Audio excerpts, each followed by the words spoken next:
What is up, Tamers? Welcome back to DigiGuard United. My name is Adrian, and today we're going over TBL for Season 2, Week 12. I just want to apologize for being an incompetent fool. I was under the impression the last TBL video I posted was for Week 12, but I'm a little older. I'm the senior citizen of the group, and I guess I just don't understand technology as well as I'd like to. And I made the TBL for the missing week 11. So you guys are getting a double dose of TBL analysis this week, right in time or right before week 13 goes live. So now that we have everything under control and now everything is a little more organized, let's get back on track and let's get these rolling out to you guys on Mondays when they're supposed to be. So with that being said, we're going to jump right into it.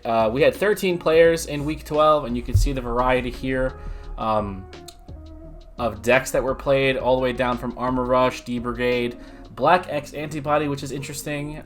We had Death X Control, Shine Gray, Purple Beals, Red Hybrid, and Green Leopardmon, which, of course, as you can see by this beautiful graphic provided by Varney, this was our top four. Leppy actually took it out this week, coming back with a vengeance and securing his first place finish with the green control deck, or Leopardmon if you will.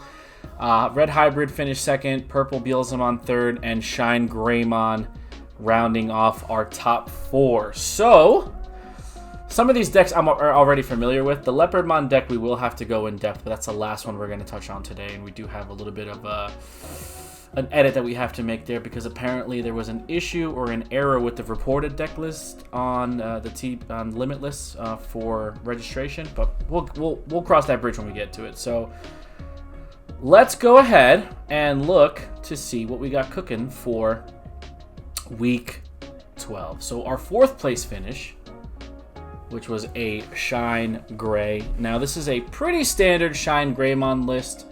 I do like the Kudamon. I think it's a nice tech. The red-yellow eggs is interesting. Usually you want to stay on one color.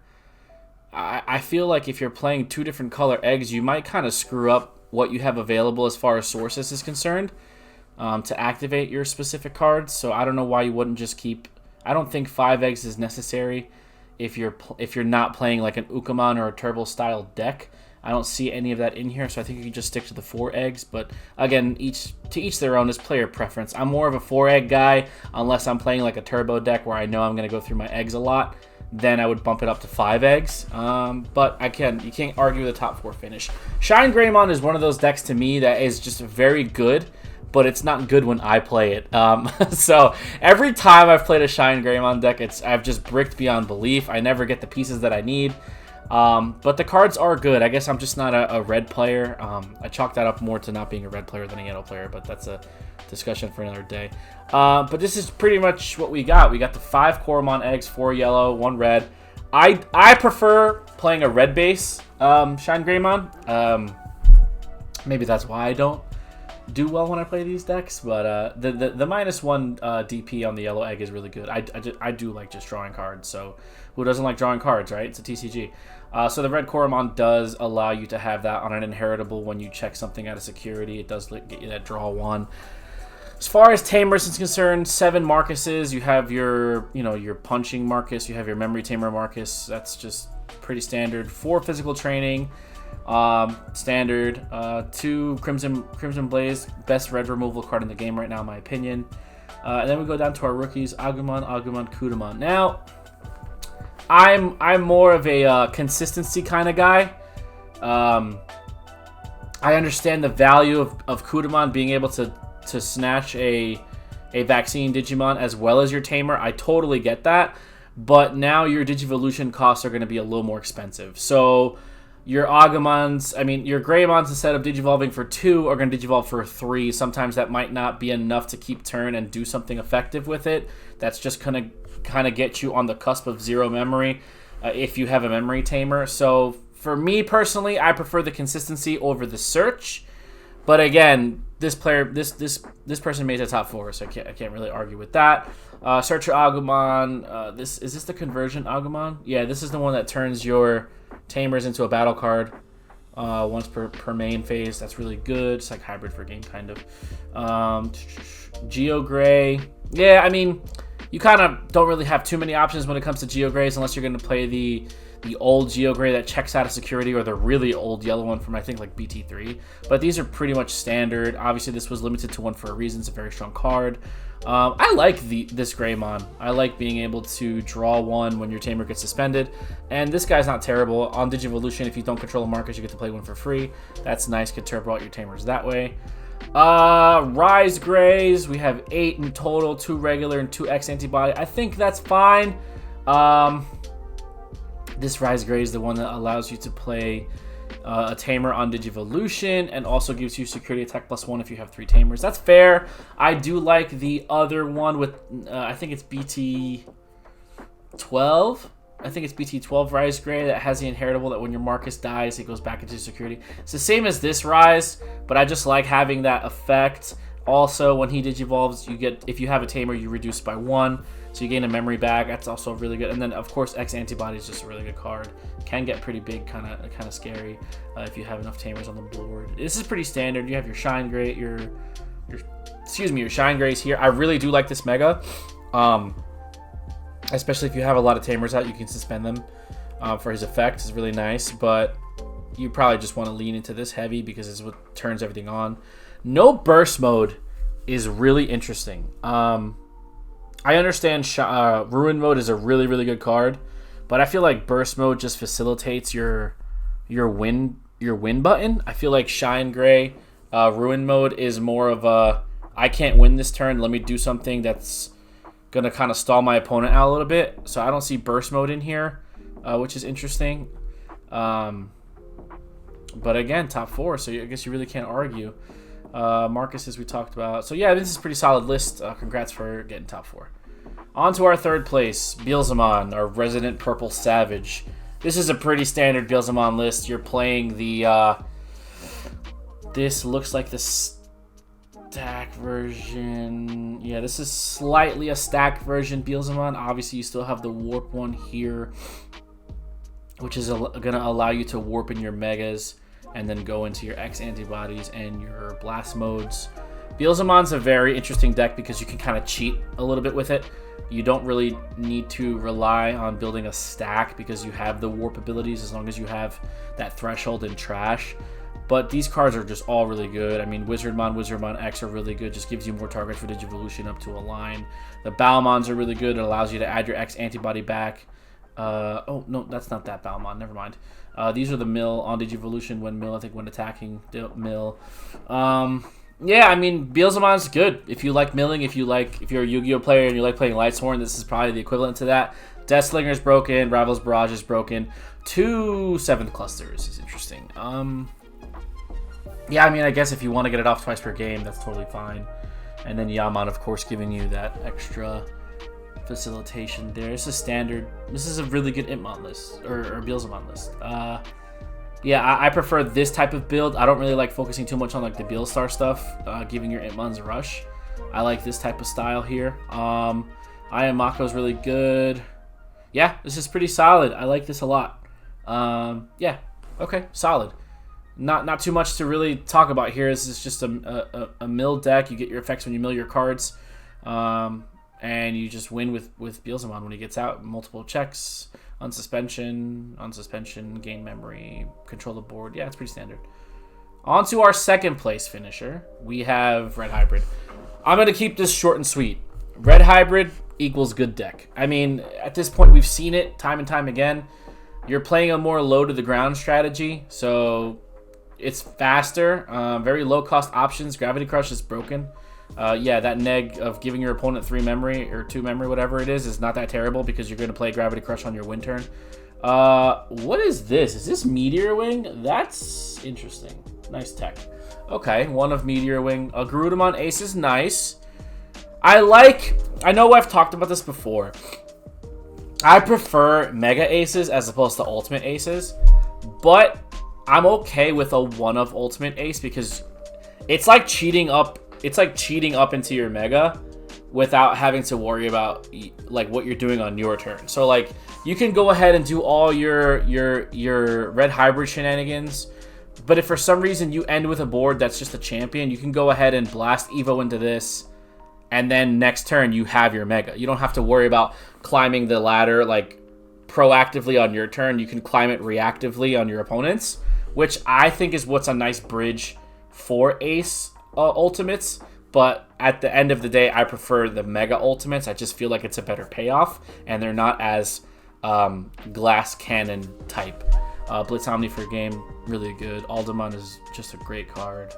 Atomic Inferno, Crimson Blaze, like I said, Takuya. Yeah, this is a really good red hybrid list. Ukamon just turbos this out. I'm surprised he's not playing 5 eggs because he's playing the Ukamon. I like to play 5 eggs when I have an Ukamon in there and just knowing I'm going to go through my eggs. But this just adds a lot more consistency to decks, gains you memory when you promote. It's pretty good. Low to the ground strategies are going to get buffed up in BT16 with Armor Rush. So moving into BT16 with our 3-color Magnamon X, you're going to see a lot of lower to the ground decks that just kind of like go wide but effectively wide. And what I mean by that is, especially if I wanted to use Armor Rush as an example, you're going wide because you're putting little guys on the board, but your Digivolutions really do help when you go into your Magnamons because they're utilitarian. So you have your floater, you have your blocker that gains DP with armors and trash, and then you have your new black and blue Magnamon that has some board control with the Digivolve and just interrupting your opponent's stacks and stuff like that. Armor Purge is a really nice mechanic, just being able to have that stayability. But you can't just rely on low to the ground stuff. That's why you see cards like Crimson Blaze. That's why you see cards like Heaven's Judgment, because they do need that backup just in case they can't push their aggressive strategy to the forefront. Now, with blue decks, you might see cards like Hammer Spark to gain you more memory. But with Armor Rush specifically, and I'm only talking about this individually because it's the deck that I'm playing into BT16. With Armor Rush individually, you do have a control aspect built into it with like Magnamons and stuff like that, so you don't really need to worry about too much memory gain. And also your Tamers gain you memory as long as you have free types in play. So I guess you can kind of substitute Gravity Crush with Hammer Spark for blue, but it just depends on what you're doing. Low to the ground strategies I'm a fan of. If you lose, you lose, like because you're not really going to be focusing on too much on the top end, but it is nice being able to check your opponent early to an uncomfortable slot. So shout out to Red Hybrid. Again, I hate playing against this deck. I hate losing to this deck because it's just like I feel they're just way faster than what I want to do, but it is a pretty effective strategy. And then, of course, our first place deck list, shout out to Leppy. We have green, like Leopardmon, like Control. It looks really good. This card right here, Poison Powder, is supposed to be Mega Missile. So just keep that in mind. This is supposed to be a Mega Missile here, which is the 8 cost option that we got in the Starter 17. I'm sorry, the Terriermon Advanced deck, which is basically an 8-drop card that says you can rest one of your opponent's Digimon, you can freeze a rested one, and you could bottom deck a rested one, or a suspended one. So it's just really good. Removal, control, lockability, it just gives you a good defensive option. Now, this isn't so much heavily focused on Terriermon per se. This is more of a Leopardmon build, but the Terriermon cards, some of the Terriermon cards are really good. And like we said, Gargomon Ace is probably the best Ace that we have in the game right now. Not too familiar with Rust Tyranno Ace, but he's got a 2-2 split here, which is interesting. Yeah, this looks really good. Searcher, Free Evo, Floodgate. Playing a Tamer. This Terriermon is so good. And we've had discussions in our chat about the Terriermon engine in general just being really, really good. Because playing stuff... I say this about every resource-based game. Playing cards in a resource-based game for less than what their printed value is always really, really strong. So with Terriermon, you're talking about a 1-cost Taiga and a 2-cost Mimi. That's insane. Because Memory Tamers are usually have to be hard slammed onto the table for 4 unless you have a Digivolution skill that's going to play them for free. And then at that point, you're limited to how many copies you can play. Like take Shine Greymon, for example, right? Your Geogray only allows you to play a Marcus if you don't control a Marcus. So that's it. You get that one off and that's it. This Terriermon is not limited to playing stuff. And it's not just, I mean, again, this isn't a Terriermon focused deck, so you're not going to have the Lotmons to play. But you're going to have the green Tamers to play. You can play a second Mimi if you want to for a reduced cost. It's not limiting you to do that. So this is just a really good card. Starter 7. I keep saying starter 17. I guess technically it's advanced deck too, but whatever you want to call it. The bunny deck. Those Terriermons are just really good. What else do we have here that sticks out? These Rapidmons they're so cracked. This Rapidmon here, just passing turn, de-digivolving and having protection, and then setting you up for Digivolution into an ace is just nuts. This one's really good too. I like the Rapidmon stuff. When it comes to Rapidmon, I'm more of a Golden Armor Rapidmon fan, but I understand the value of having these Rapidmons because, I mean, this is just a traditional chain, right? Rookie, Champion, Ultimate, Mega.